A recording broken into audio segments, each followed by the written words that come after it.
Hello everyone. तर आज मी गेले होते कॉस्मेटिकचं सामान घेण्यासाठी पनवेल मार्केटमध्ये. आणि खरंच तर शॉपमध्ये खूप सुंदर कलेक्शन तर होतंच.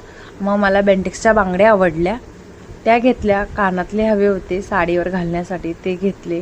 पुढं गेल्यानंतर मला मेहंदीचे कोन दिसले आणि आता नवरात्री येते, म्हटलं छान अशी मेहंदी काढावी. मग पटापट मेहंदीचे कोन घेतले. मग मला साडी घ्यायची होती आणि नवरात्र येते म्हटलं आपल्याला वेगवेगळ्या साड्या घालायला तर आवडतातच. म्हणून मी बिग साडी बाजारमध्ये गेले आणि इतकं छान कलेक्शन होतं.